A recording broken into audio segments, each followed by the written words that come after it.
Good morning, fellow YouTubers. In my first video I did about my deconversion story, I didn't cover everything. There were a lot of oversights. It was hard condensing 18 months into a short video. Just want to talk about the sort of emotional and mental aspects of the different stages I was at.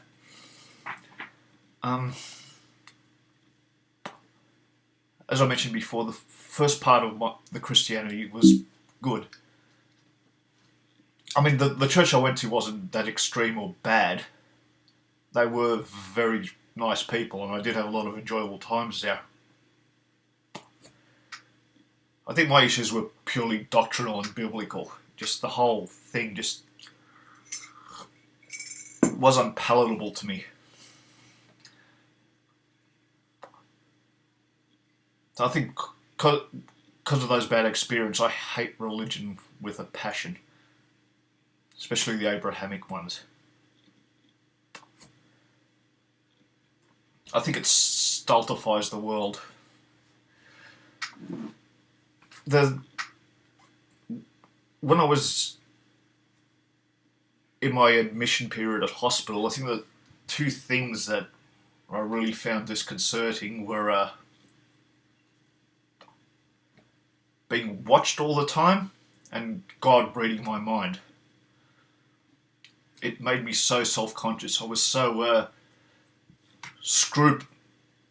having OCD, I suffered from scrupulosity, which is I had to perform these certain rituals. I had to think in a certain way. I thought if I didn't, God would be angry with me. I became very pecatophobic as well, which is a fear of sinning. You know, in the human mind, the more and more you don't want to think of something, the more the thought will pop up. And it was just so uncomfortable, especially with the state I was in. The medicines didn't help as well. They really exacerbated a lot of the problems. Wrong medicine, I had really bad side effects and so forth.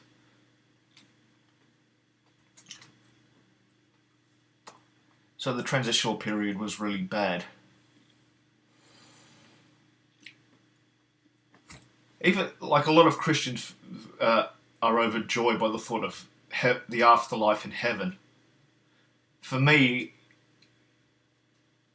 even when I thought I was going to heaven, it brought me no joy. For me, it devalued this life. I felt like everyone was just going through the motions, and you were either going to end up in heaven or hell. I thought nothing is worth anything. Everything lost its meaning with the thought of the afterlife. Well, that's where atheism has refreshed me. I feel I'm not under surveillance by an ethereal voyeur.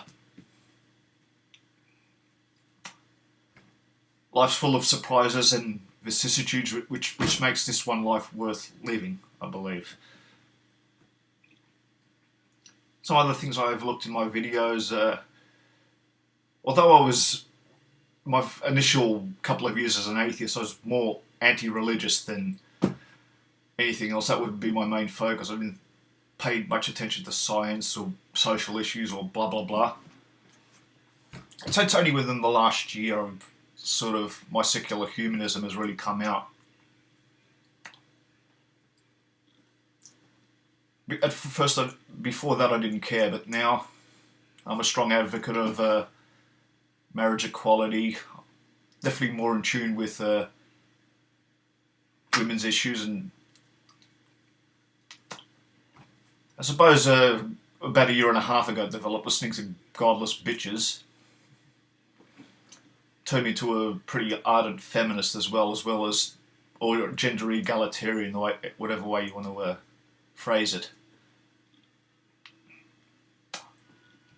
From the initial roots of atheism, things have diverged. I've become a skeptic. The thing that first got me thinking rationally was watching the Skepticon videos from 2011. particular note with the Bayes' theorem talk by Richard Carrier and the straw Vulcan one by Julia Galef. And since then I've been a really big fan of her show, Rationally Speaking. It's had a big impact on the way my thought process have changed and how I think about it. There's also been another good benefit as well. I joined Sydney Atheists and they've been brilliant. I've thoroughly enjoyed the experience. Morgan's story and everybody else have been pretty brilliant. I've had gone to some events which have left definitely an indelible impression upon me. So that's about it. This will probably be the last of my series of videos for a while. I intend to make a lot more satire and mockery videos about religion in the future. I have an impending podcast and I look forward to doing that. I'll also be making a lot of blogs. So, bye people for now. Peace.